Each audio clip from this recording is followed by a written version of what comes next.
and welcome to this Power Posting Masterclass, in which you will learn how to get more qualified candidates, faster times to fill your recs, and have happier hiring managers all at the same time. So this is about creating those magnetic postings and the techniques and strategies for doing that with a template that you can create really irresistible postings that your candidates will love.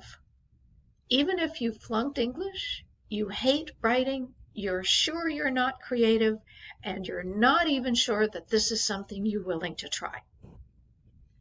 Let me share with you a quick story from a recruiter that I worked with to transform a job description into a job posting, because they're not the same. So this was a new position for her, a new hiring manager with whom she had never worked, and she got astounding, her word, results. So as she says in April, so this was during the pandemic, she had a rec for this Director of Regulations Compliance, new to her and new with the hiring manager. And actually when I coached her, it was a new position for me as well. I'd never recruited for a position exactly like this. And so she and I worked together using the information that I'm going to share with you today to transform the job description into a real posting. So she posted it internally and on LinkedIn. And in 2 weeks, she had 15 viable candidates. And I think the key word there is, aside from 2 weeks, which is pretty cool, viable. You know that you can put a posting up and have 50 candidates within 2 hours. The issue is not many of them, if any of them, are really viable candidates.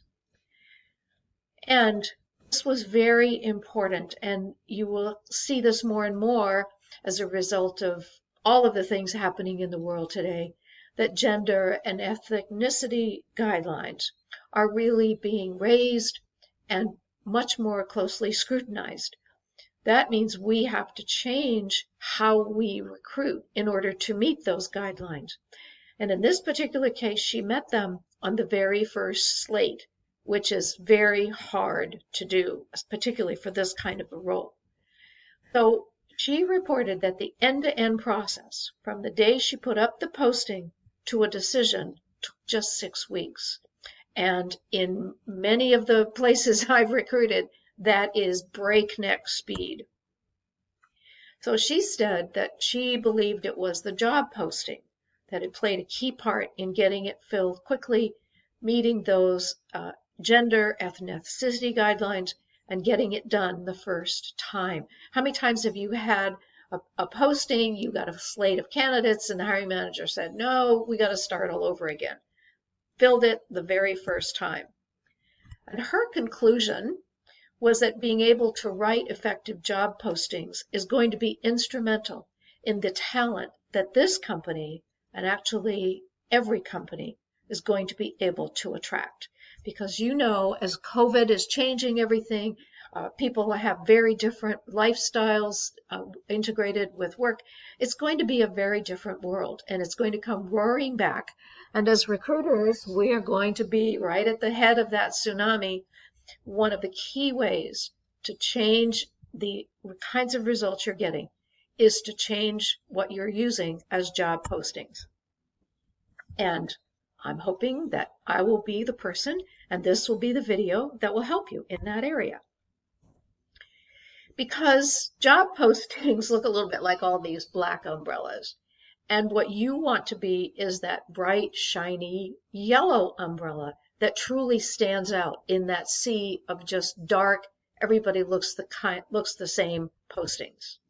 Just a little bit about me. I am the author of the book, The Consultative Recruiter, and the new 2020 edition, which is available in ebook form. I'll tell you about that later.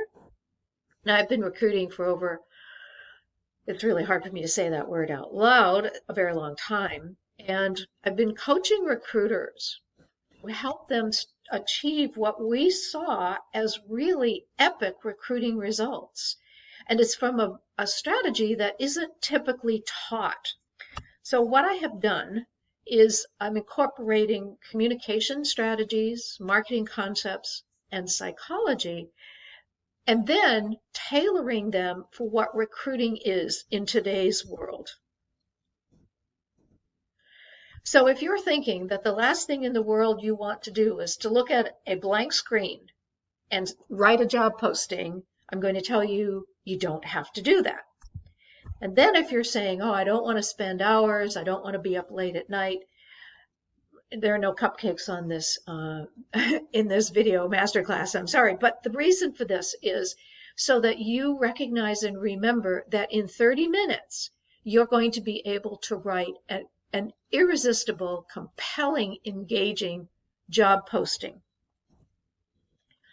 And here's an interesting thing that happens when you rewrite the posting, in addition to all of the cool results you get on the candidate-facing side, is you start to see a difference with your hiring managers. If you've read anything that I've written, if you've heard me on other webinars, you know that my key to really creating epic recruiting results is to start first with the hiring manager relationships. But you can't say, oh, I'm really a fabulous recruiter, you're lucky to have me. It just doesn't work, probably never has. So one of the ways that you demonstrate in a very confident way without having to do a lecture is you start doing the things that we're talking about, including writing these really fabulous postings. And this was what one recruiter, after she took the class and got the template, that what she noticed was that when the hiring managers were given the posting to review, she says, once they saw what I did, they see the difference. But here's what's really key. They see her differently as well. She's starting to demonstrate her value add, what she knows about the candidate population that is going to attract them to the position. And the other thing she says, which is also important, is that when you write a posting the way I'm going to share with you today, it saves time.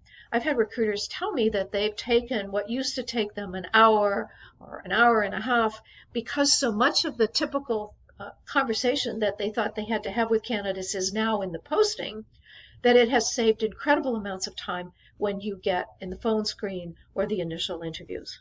Win, win, win. And here's another one. Manager loved the new posting, and I do recommend that you show it to them for their approval. And again, this recruiter also says, hiring managers have gained a new level of respect for me and see me more of a partner than an order taker. Now, there are lots of other things that I can share and will about ways to shatter that undeserved stereotype of order taker, but this is a very viable way to do that. Recruiting is often seen as a very linear process. You get a rec, you put up the rec as the posting, then, lots of candidates line up, and it's kind of a treadmill approach, and eventually you got a warm fanny and a cold chair. And people often do see it, not recruiters, but other people often see it as sort of this linear process. However, recruiting, for those of us who've been recruiting for more than 20 minutes all know, recruiting is a very intricate set of gears, is the only way that I could really picture it. And so when you improve even one of these gears, all of the gears move more smoothly and move faster. And job posting is a big gear in this whole process. So now who benefits? Well, obviously hiring managers benefit because they're going to fill the position faster. They're going to see quality candidates. The other way they benefit is that you often will have to help them see what makes it a great opportunity. And I'm going to talk later about questions you want to ask. And we often think as recruiters that because it says hiring managers, they know how to interview and hire. And actually, the secret, probably poorly kept secret, is that's not often the case. So when you can help them market their positions, they will be more effective at hiring. Now, candidates benefit because candidates will be able to tell if that's the kind of work they want to do. And you and I both know that candidates often apply for positions that are not a fit. And it's just more people that you have to go through, or the ATS sifts out And so when candidates can clearly see what the job is, then they're more likely to deselect themselves if they're not a fit. It can cut down on the number of candidates people who apply who are not ever going to be candidates. But the candidates are better educated about what the position is, so they know that this is a position that they should apply for. This is going to be very cool.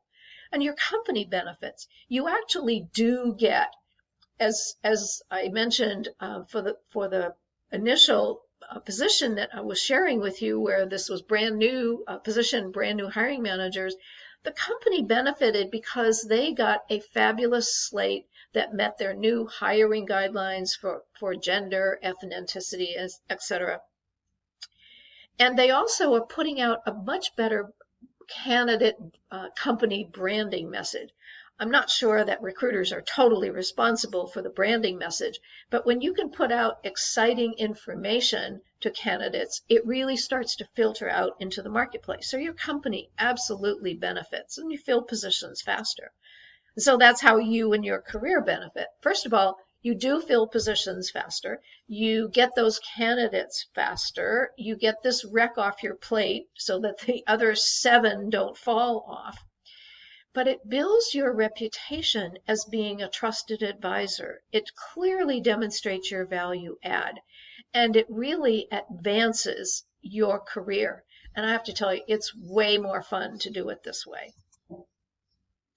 And so here are some realities that you want to be aware of as we are crafting a posting for the world today.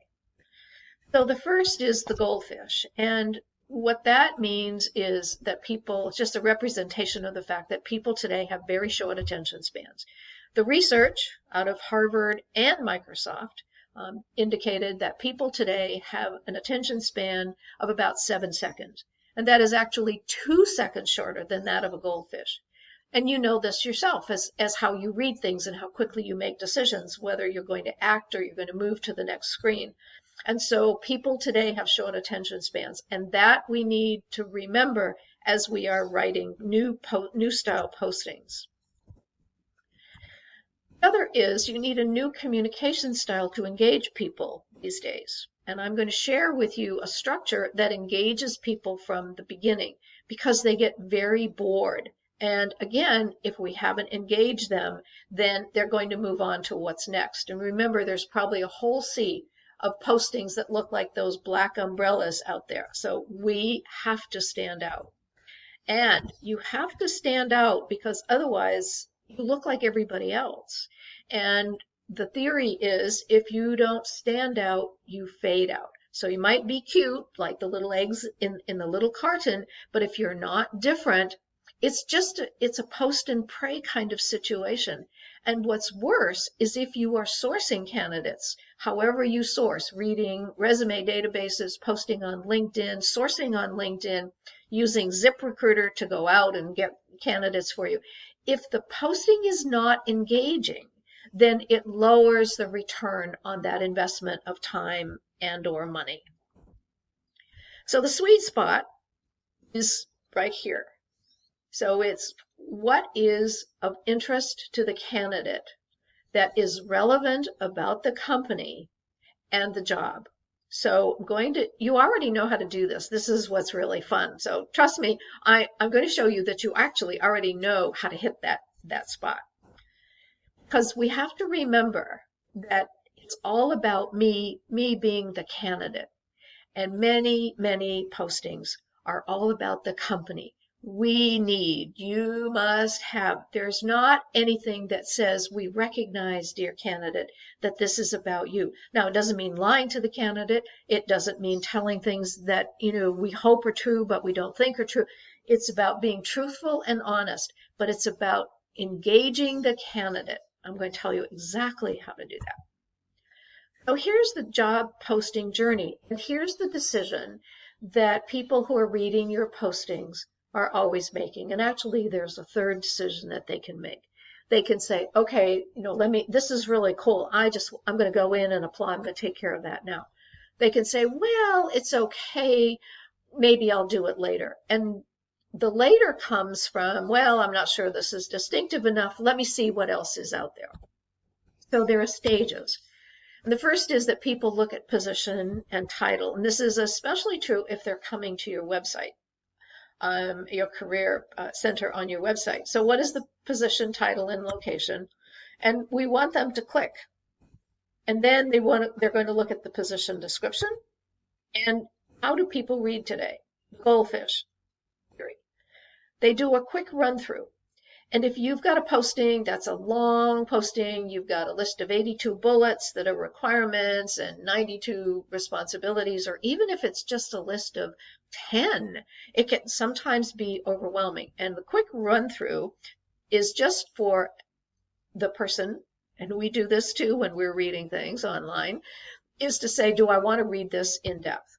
And then they're going to go through and they'll read it in depth, but you know that they're probably not going to read everything. So we've got to make sure that we capture them so that they do read as much as possible.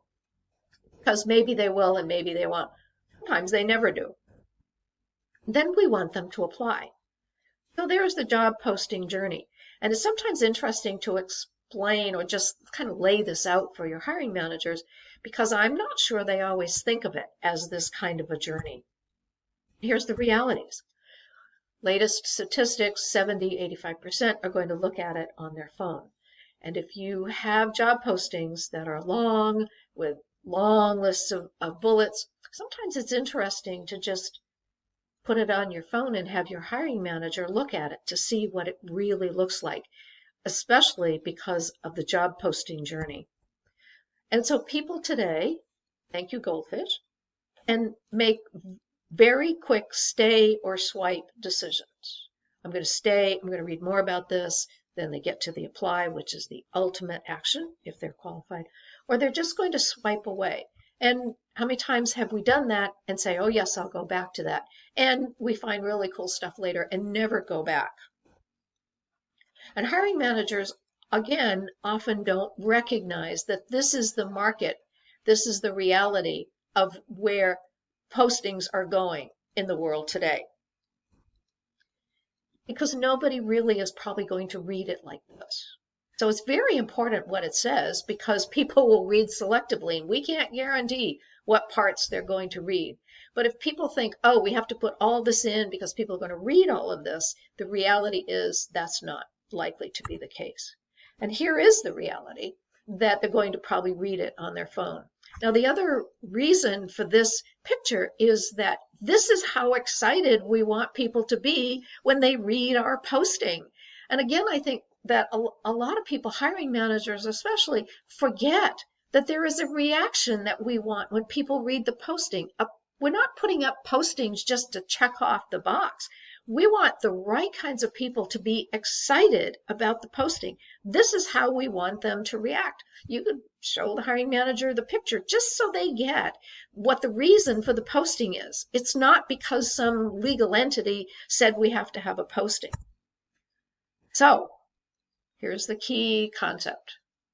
A job description is not a job posting.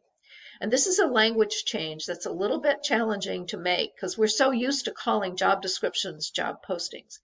You want to make this language change, and then you want to help everybody around you make this same change so that people understand we are not changing the job description, which seems to be totally inviolate and I don't really care because I want a posting. You have to make sure that you're using the right language and that you help the people that you're working with use the right language as well. But here's the good news.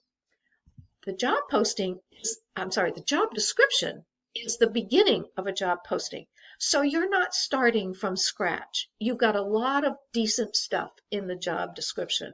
What we're going to do is use your expertise, your knowledge of the candidate marketplace, even again, if it's a position you've never recruited for, to understand how to make your posting the bright, shiny yellow umbrella. So when you're talking to your hiring manager, there is some data that you want to get from them. Now, if you can do a full-blown launch meeting, which of course I recommend and have a video on how to do that, that's going to get you all of these questions and all this cool information. But if you don't get a chance to do that, at a minimum, here's what you need to ask. What makes this a great opportunity for a fabulous candidate? Now, the reason to hear this is you want to hear in their words how they're describing what makes this a really cool opportunity. Number one, because you may use some of that in the posting. And when hiring managers see the words they use, it lowers what might be some resistance to changing what they're used to doing, because they're used to seeing the job description as a posting. The other reason this is important is because you want to know that your hiring manager knows how to market this position to a really great candidate. So if they don't have anything that they typically say, that's a problem. But it's a great place for you to step into your consultative recruiter role and share with them what you know, because you're the expert here, about what makes this a great opportunity. Now, what makes it important to the hiring manager, to the company? What makes it important to the company, whether your company is BP or not? That's really an important factor. And one of the things I've learned is that often hiring managers don't really take time to articulate why this position is important. And that is so critical when you are talking to, whether you're talking in a posting or you're talking on a phone or video, to a really great candidate. It's important to know that everybody understands this is an important role. The reality is every role is important or we wouldn't be hiring for it. And what will this candidate get to do that they love? So this is now a bit of the marketing, and it helps the hiring manager understand that we have to market this position. And on another video, I'll talk about common hiring manager misconceptions. So they have misconceptions like, well, but the economy's down. There must be hundreds of these people out there just dying for a job. Or, well, remember, we're company XYZ, and so everybody should be looking for a job for us. Or, well, how hard can it be? So we're wanting to start them thinking about marketing a position, not just assuming that because you went to the door and yelled, we're hiring, that you had to stand back because there were so many candidates waiting to come through that door. And what extras do the candidates get? Now, if you're recruiting for technical positions, the kinds of extras that those candidates want are perhaps different than the kinds of extras that someone who's leading a finance department would like to have, or even someone who's in accounts receivable. But that's your expertise. You know what matters to these candidates. And again, even if you've never done this kind of a position before, you understand about human beings. You understand about what matters to people in the work that they do. So this isn't what benefits do they get, it's what extras. So maybe they get to be the go-to guru, maybe they get to attend state-of-the-art workshops, maybe they're going to get to take some training, maybe they're going to get to work with really smart people, maybe they're going to get to make a contribution because people listen to their ideas. You know what extras matter to people. And so that's what you want to ask your hiring manager. These are the kinds of questions that you want to ask, even though you may know better answers than what you get back from your hiring manager. So how do you create postings that save your time? Well, what's the biggest reason that candidates wash out? Is it because they don't recognize that they have to manage a team and they don't know the size of the team and people are applying? You've got a team of 20 people they're going to manage and people that have managed 2 are applying. So what are the reasons that many of the candidates don't make it through the ATS or don't make it through you? And that's something you want to stress in the posting. Let's cut down on the time we're spending with candidates who ultimately wash out. It may be something as simple as they have to pass a drug test or they have to have a certain kind of driver's license. Make it very obvious. Anything you're talking to people about initially, much of that can go in your posting. And that's the key. That when you spend a lot of your time, when you finally get a candidate on the phone or in a video interview, what do you spend the most time explaining to them? And not just about the company and what's cool about the company, but what's in the job and what the key requirements are. That goes in the posting so that you don't have to spend that time, and people have already read it. And again, what you'll find is many candidates will self-select and deselect themselves when they see the reality. And what's the requirement most candidates overlook? So again, that could be you must be able to pass a drug test. You must have global experience. I have a job search client who got all excited. A recruiter contacted him. Actually, this wasn't a case where he applied. The recruiter contacted him and said, "Oh, you'd be perfect for this job." And when I looked at the posting, both my client Greg and I agreed that he was missing a key requirement, which was global experience. It's not like, are you a really good painter? He didn't have global experience, which was an absolute requirement. So when there are things that candidates overlook, or maybe you have to explain to candidates, that goes in your posting. And the most common questions that great candidates will have, so that's why, where does this position sit in the organization? How many people are on the team? Am I strategic, or do I do just tactical things? What's the title of my boss? What am I going to get to do that's really cool? Why is this position available now? What are the questions that again, because you're the expert here, what are the questions that great candidates will have? Because those are the things that you can address in the posting. Think about how much time you save. And again, when you tell the great people up front, you answer their questions and tell them what matters to them, they are more likely to stay engaged with your posting. And when they get to the apply button, which should not just be at the bottom of your posting, by the way, your apply button should be in several places throughout the posting, they're going to hit it. That's what we want. We want them to push apply. And do you have things that you can add that competitors leave out? Now, I'm going to share with you things that are rarely in postings, whether it's your competitors or people that have nothing to do with the kind of recruiting that you're doing. There are things that competitors may be leaving out that you have. And again, this is a really good question to share with your hiring manager, because a lot of times hiring managers, they may not think the competition matters, but they don't always know what they have that the competition doesn't. And again, because of the work you do understand those things. So it's great for the posting and great for that conversation with the hiring manager. So let's talk about tips to help you engage the very best. Tip 1. This is why you don't have to panic, you don't have to know English, you don't have to worry about facing a blank screen, because think about what you would say if you had a really great candidate on the phone.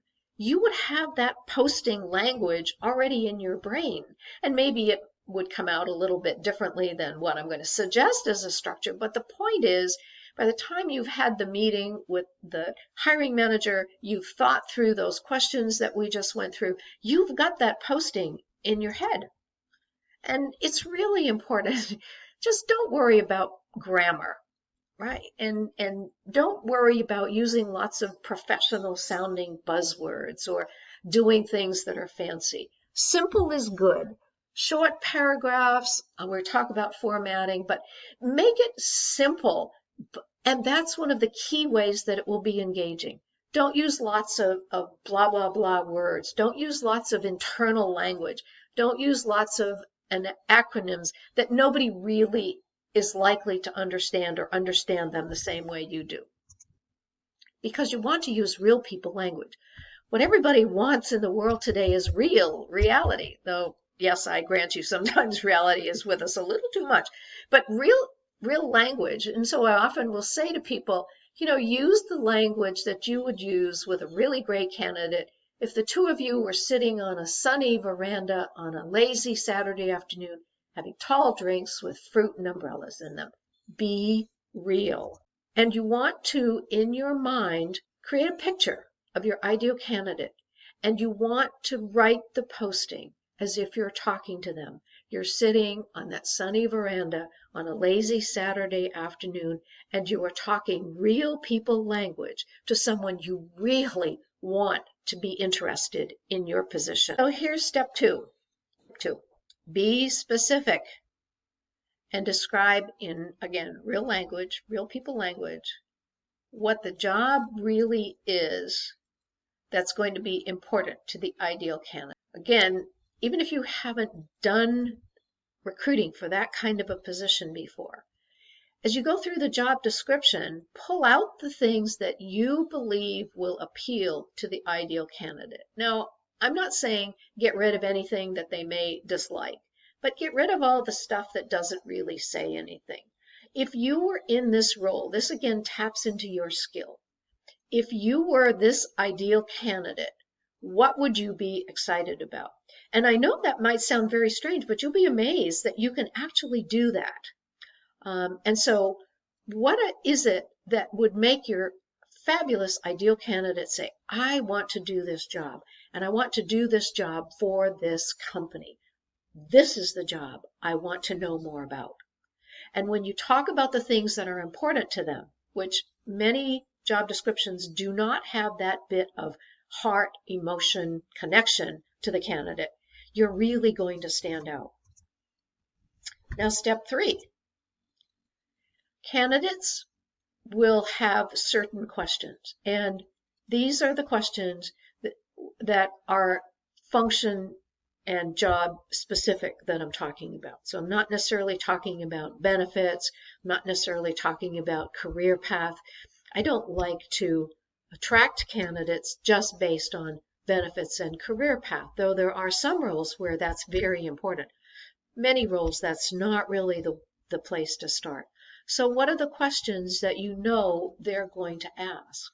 And it might, even if it's something simple, like if you say there's travel, candidates might say, is it overnight travel? Is it local travel? What is the percentage? So sometimes they're those kind of mechanical kinds of questions, and sometimes they're questions that have more substance.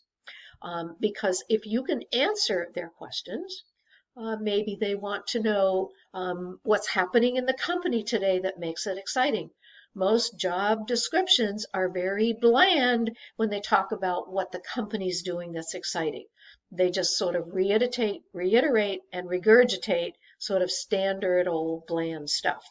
So people may have questions about why is now the time to join the company. If you're in a highly competitive situation, what do you have that I, as a candidate, will be excited to find that other companies don't have? Or maybe they have it, but they didn't put it in their job description / posting.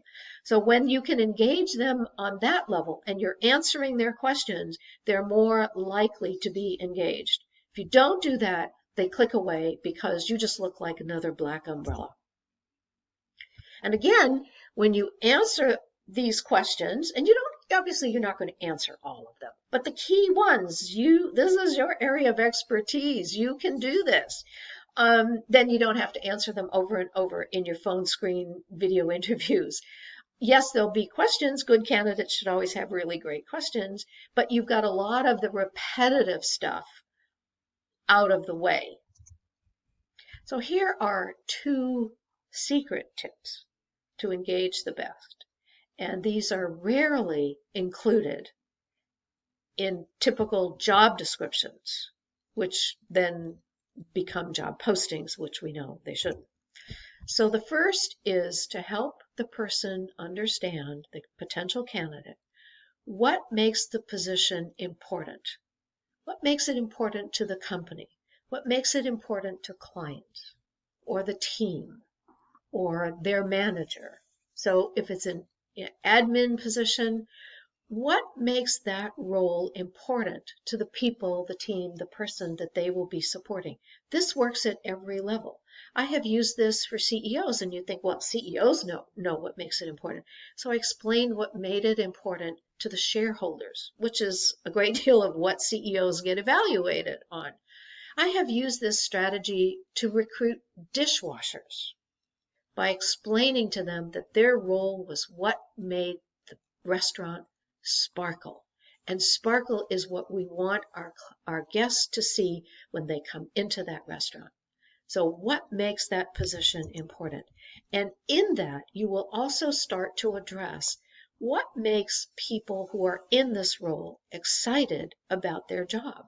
And the really interesting thing again is that even if it's a job you've never done, you've got all the data, you've got the job description, you've got the information from the hiring manager.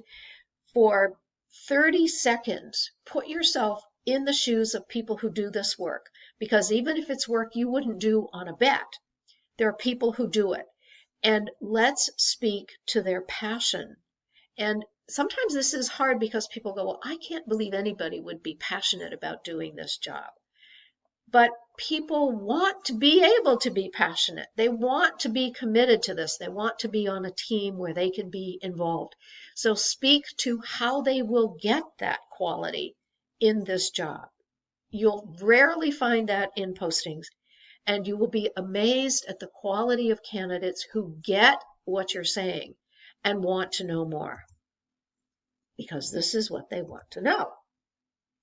I'll put this into sections here. So the first I've called candidate catnip, which is a lot of what we've been talking about. Now, you may work in a company where you won't say to your hiring manager, okay, so we're going to write this section, which I call candidate catnip. So if that doesn't work in your environment, you could call it the candidate attractor factor. You could call it the stop the swipe strategy. It's what's going to get people to stop and say, okay, so I'm going to give this a little bit more time. What is the position overview? And this can be called a job profile summary or whatever. But again, this part, you want to weave in what you know that will be attractive to people about this position. And what are the responsibilities? What are the key responsibilities? You know, there's probably a long list of bullets, if it's a typical job description, that just don't need to be included. And sometimes what I have done is taken some of the key responsibilities and written them as part of the catnip or the position overview, put them into a paragraph, which should never be more than a sentence or two. But I've moved them up so that people get to see that they get to do the kinds of things, because you could tell that that's a reason people would want the job. Now, what are the first set of accomplishments? It might be 6 months. It might be the first 90 days. We'd like you to accomplish this. If it's a CEO or a senior leader, it might be the first year. I've had recruiting assignments where there wasn't any real key things that needed to be done. It was a 2-year process. And we called it 2-year accomplishments so that people would know what they were expected to do, but they also knew the speed at which the company was moving. So whatever the time frame is, if you can put these in, and you'll be amazed how often you might ask the hiring manager, so, you know, what do you want this person to accomplish in the first performance period or first 6 months? And they often will say, well, I'm going to have to think about that. I'm going to have to get back to you. So that is something you want to work on. And the key elements in the background or the skills that are required, and make them relevant. You know, I think in this day and age, to be talking to people that they have to know Microsoft Word and, you know, be able to get on a Zoom meeting, I'm just not sure we need to tell people that. And it just takes up space, especially on a mobile phone. Now, company highlights. And again, and your website might have some really good data. But if it's same old blunt, you know, and I'm going to show you a sample, and it's not exciting, and it's just sort of, I think I can read it anywhere kind of verbiage, it's just not going to pull people in and attract them. Remember that excited woman. That's the response we want when they read the posting. And all of these play a role in that. And if there's something special about your culture, I did a search for an organization, a huge healthcare system in the Pacific Northwest, and they were very community oriented. And one of the really cool things they had was a tattoo removal free clinic. So people who had, for whatever reason, had tattoos that they really felt they were not appropriate for them anymore, the free clinics would remove those tattoos. And I included that as part of the company highlights, the culture highlights. And you will be amazed at how many candidates said to me that just told me so much about this company. You know, what's a company say? Oh yeah, we're involved in the community. This was something that was really powerful. You don't need a lot of those. One powerful one will do the job. So what makes this job great? What do they get to do? What do they get to learn? What's going on that makes this job really great? Again, put yourself in the shoes of your ideal candidate and what matters to them. What makes this job important to the company, to the team, to the clients? This is important because everybody wants to feel important. And when you can point out that the company recognizes that you are an important contributor to the company's success, then people really are touched. Because how many of us ever hear that? What is it that you do that makes you important? Recruiters are incredibly important to a company. And I'd be willing to bet that you may not hear that as often as you ought to. And then the extras, you get to be a speaker, you get to go here, to really cool webinars, state of the art, those kinds of things will help you get your XYZ designation. What are the extras? Now, these aren't necessarily the order in which you need to do them. I like catnip first because I want to make sure that I've engaged and intrigued somebody. But then I might want to talk about what's cool about this company. If it's a company that is, as a result of what's happening in the world today, that is reinventing itself, it's pivoting, it's got a lot of new thought around new business model. How do we react to how people want to buy these days, or what makes our product important, or we have got to create new products? I might say that right up front if I've got a lot of competition. Other companies that these candidates could go to. So you can move these pieces around, but these would be, as much as possible, things I would refer to. So here's an example of that old company branding, So everybody, if you read a lot of postings, almost everybody is a global leader, world leader, technology leader, producer. We got all these great products. We got this many employees, we're in this many companies, sort of the blah, blah, blah, we're the best, you should join us, blah, blah, blah. So nothing that's distinctive. What I would suggest is that if your postings have the same sort of about the company kind of section that they've had for the last couple of years, it would be to your advantage to change that. So here's an example. So come with us. Not we're looking for, because then immediately we have violated that key rule of it being about the candidate. And this is an important thing where you get to kind of subtly train hiring managers. It has to be about the candidate first, and then they want to know what is it about the company that's going to be a great place for me to join. And companies today have new strategies. They're pivoting from an old model to a new model. So what was that old model focused on? What is it focused on today? And is it a great place for your career? Or what you do here will matter. What you do will matter.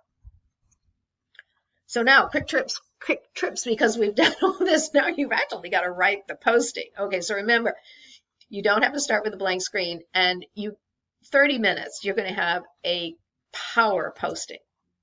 Just 30 minutes. And so I don't want you to think you have to, spend the weekend or work late into the night. You've already got a lot on your plate. Now, when you write postings this way, a lot of those things, because you fill recs, you're filling recs, hopefully somewhat at the same speed you're getting new ones. So this is going to free up time. But you must recognize you've already got a great posting in your head. If you've done the steps that we've talked about so far, you have a great posting. And if you had a great candidate on the phone, you would have the components that need to go into your posting. Maybe they're not yet in the right order, doesn't matter. We just need to get what you would say to a candidate on paper. So decide on the sections that we just did, the catnip and everything, and put them into an order that makes sense. So if you're recruiting for a company that maybe has kind of an old-fashioned stereotype, maybe your hiring managers don't see it that way, but you do, then talk about what's new. Talk about the fact that we're recreating ourselves or we're pivoting. I don't really think reinventing sounds sort of drastic, but we're creating new business models. We've got new products for the world today. Whatever it is, talk about what's new and what's exciting, and do it in the order in which you think people are likely to ask the questions. Here's what's really important, and this is the issue with the job description, because the mantra is, if you confuse them, you lose them. And job descriptions are nothing if they're not confusing. I read job descriptions and I had no idea what the person was supposed to do. Sometimes I've read job descriptions and it turns out that inadvertently one job description had been appended to another. So the top part was one job and the bottom part was another job, just an inadvertent error, but nobody had picked it up and it was a posting. Confuse them and lose them. And you can use that phrase with your hiring manager, by the way. So here is a sample of taking a posting that's just sort of bland and boring and who's going to read it, and just a few thoughts on how it can be revamped. So this is an enterprise project manager, as it says. And so first of all, when this job description was posted, it was posted just like this. There was obviously much more to it. So you need to recognize that anytime there's a long paragraph and we've got parentheses and commas out the wazoo and all this stuff going on. Interestingly, there was no period at the end of that, which, you just go, was anybody paying attention? So people are going, that it's been on the screen, and I would be willing to bet that you haven't read the whole thing. You're not crazy, right? Nobody's really going to read that from stem to stern. So now you want to ask your hiring manager, what makes this a great opportunity? What makes it important? What will they get to do that they love? What extras do they get? So if you haven't done a full launch meeting, you can at least talk about this, even if you have never done recruiting for this kind of a position. So what did we talk about? We've talked about that it's newly created. Now, a lot of people are very excited about newly created, and a lot of people are thinking, oh no, that means I got to figure it out. There isn't any history. There's nobody to follow. So a lot of people who are not going to be excited and willing to be in a newly created position are going to opt out. Then we told them to whom it reports. So that gives them a place, an idea of where this sits in the organization. And now it's in the sales and marketing operations department. Then what is the key thing? What is it that this kind of person loves to do? Develop and execute product launches, seamless releases of the new products to customers. And then they're going to function as the glue. That actually came from the hiring manager. He said, I just need somebody who's going to be the glue. How cool is that, right? And all the things, and real process-oriented organizing, keeping things from falling through the cracks. Those are the kinds of things that project managers love to do. That's why they became a project manager. And then this also came from the hiring manager who said, you know what I really want, because when you ask really good questions, the hiring managers start to engage with you and start to tell you things that they might not have otherwise. And he said, I just would love someone who, even as a child, took things apart to see how they work. So we added that to the posting. So here's what the old one looks like when somebody comes to read it. Here's what the new one looks like. And you can see that the attempt was in the posting to keep people reading and to keep them saying, oh, this is me. This is what I used to do. This is how I want to be viewed in an organization. This would let me do the kind of work I love to do. And then there was another one that I took over from another recruiting company. And, this works at all levels. This was a contract recruiting administrator. And so they had the job description up for 2 weeks, and they had gotten 5 applicants. They'd interviewed all 5. Even though it was clear from their resumes they weren't a fit, then they interviewed them and confirmed that they weren't a fit. So I had those questions with the hiring manager, And then the posting on the right, that it's not a sit at your desk kind of position, that you're going to interact with all of these people. You're responsible for keeping that recruiting process moving, multiple positions. Here's where you report. Again, we got glue, and it's visible, critical. This is what makes you important. Contract people often don't get that kind of recognition. And then I made it clear, it's just a 6-month, it's full time. You may be able to extend it. And then I talked about how they would spend their time. When the posting went up, within the next week, I had 3 really good candidates. Now, what's interesting is the first job description, when it went up, they had 5 candidates pretty quickly. When my posting went up, I only had 3. And I'm thinking, oh no, what have I done wrong? I only got 3. But the reality is they were 3 great candidates and they made a hire with those 3. Think how much time I saved everybody, myself, the company, the hiring manager, the candidates, because I spoke to the ideal candidate. So sometimes your hiring managers may have questions, you may have questions, so let's talk a little bit about some of the most common. One is that the posting can sometimes turn out to be longer than the job description, especially because one of the things we're doing is we're writing very short paragraphs. You saw and experienced you cannot write long paragraphs. So when you make every sentence or two a paragraph, it is going to be longer. Now, if it's exciting, interesting, and it answers all the things that we've talked about, then people will keep reading. They're more likely to keep reading if they're very short paragraphs. So the length doesn't matter, it's the content that matters. But your hiring manager might have that question. So the best thing to do is to talk about how people read today. We read, we're going to come in, read the title, then we're going to read separate sections, a little bit of each to decide if we want to read it in detail. But even reading in detail doesn't mean we're going to read every detail.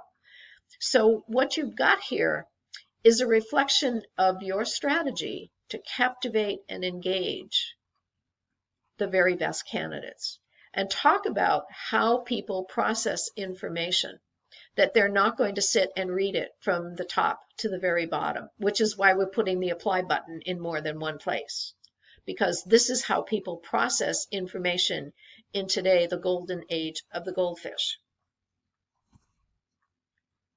So now the hiring manager thinks that candidates want to know more about the role, or, gee, we should put in the whole job description. That's what they're going to want to know. And so here's what you do. You say, cool, or, that's interesting. You don't make a judgment here. You don't tell them no. And then you want to say, what are you thinking would be good information to add?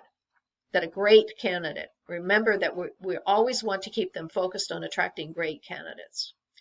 What are you thinking would be good to add? And then the reason I have her is because you want to stop talking. Because you want them, you don't lead them. You don't give them options to pick from. This is not a buffet. You want to ask them what they think is good information that should be added. Sometimes they've got good points. Sometimes. And then I would ask it again a little differently, because I'm also marketing to them a little bit. What should we add? What do you want to add that's going to attract more of the brightest and the best? So again, we are reinforcing that we're not just putting this job description up as a posting to check off the box. Yep, the job is posted.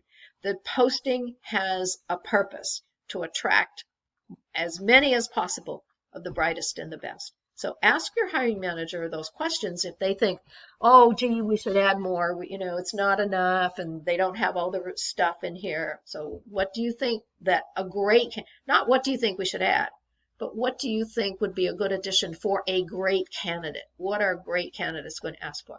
But ask one question and then stop talking. Now, what are some guidelines for formatting? And again, this is important to know because your hiring managers may ask this question. So again, because people are going to be reading most likely on some sort of mobile device, some with good screens, some with very tiny screens, you have to violate those old rules. You don't have to be a grammar jockey. You don't have to worry, is it time for a paragraph? Is it time for a comma? Just write it the way you would say it. But short sentences. People get lost and bored in really long sentences. Again, every paragraph is 2 or 3 sentences. There's some very interesting research that has been done in marketing where websites that are now marketing products, often they have every sentence as a new paragraph. And the results are that those seem to get read more, and the sales are stronger when it's very easy to read. So this is all about, remember, it's all about me being the candidate. So we want to keep people reading the posting, make it easy for them. Yes, you want to do bullets, but don't do long lists. And here's the challenge, and this is why you may want to look at a typical job description on your cell phone and show it to your hiring manager, because 5 bullets on a large screen isn't really awful. But 5 bullets, especially if they're long, complex sentences, 5 bullets on a mobile or even a smaller tablet is just really a lot. So you can make it into a paragraph, but people often think, well, as long as I've got bullets, people will read it. As long as you don't have a lot of bullets, people will read it. And one of the things you can do that again helps, and think about the articles that you read and the things that you're willing to pay attention to, breaking it up into sections. So we maybe wouldn't say candidate catnip, but you might say, what you'll love about this job. Here's a little about, your responsibilities. Here's what will make it great. Here's why it matters. And break it up if your ATS formatting allows you to do this. Every posting should be broken up into sections with bolded section headings so that people can pick and choose the order in which they want to read, because again, it's unlikely they're going to start reading at the top and read all the way to the bottom. Now, sometimes hiring managers say, well, but we're already filling positions. Why do we have to do anything differently? It's the how hard can it be? And you don't realize we're company XYZ, everybody wants to work for us, that, long, all that stuff that people have. So you want to have a bit of a conversation, brief, with your hiring manager. And again, talk about how you're addressing the reality of how people process information today and the importance of having this captivating candidate catnip, if you can use that posting. And it's easy then to spread the employer message about what's new and exciting about the BPs, the XYZs, whatever, of the world today and tomorrow. So again, the length, one of the things that happens. Okay, so here are the tips. Write the posting as if you're talking to the ideal candidate on the phone. And the benefit, of course, is you attract the very best, and you don't have to spend time saying the same thing to candidates over and over again. Cool things that candidates get to do. It's what candidates want to know, and almost no job description / posting tells them. And the sound bites. Hiring managers often have some sound bites that are really good. I've often had hiring managers who said something that I said, oh, that's a good title for the posting. So put out the sound bites, listen for the sound bites that the hiring manager uses. Those can be very compelling. This is what we want people to do when they find your posting. And you want to remind the hiring managers of that. This is the reason that we're posting, not just to check off the box. This is what we want people to feel. You can just see in her face, this is my job. So here you go, spine-tingling, totally captivated posting, right as if you're talking to one person, and be conversational. Tell them what you would say to convince them. Touch their heart, their passion, what they desire to contribute. I believe that everybody has that. And if somebody doesn't, you don't want to hire them. So what do they love about their profession? Why does it matter to them, to the company? What makes it important? And how is your job going to fit, and be honest, their concept of their dream job? Maybe these are the kinds of people who want to be able to share new ideas. If that exists in this role, let them know. They're not going to read that between the lines. You have to tell them. So that's the key. Email me, call me, let me know if you have any questions.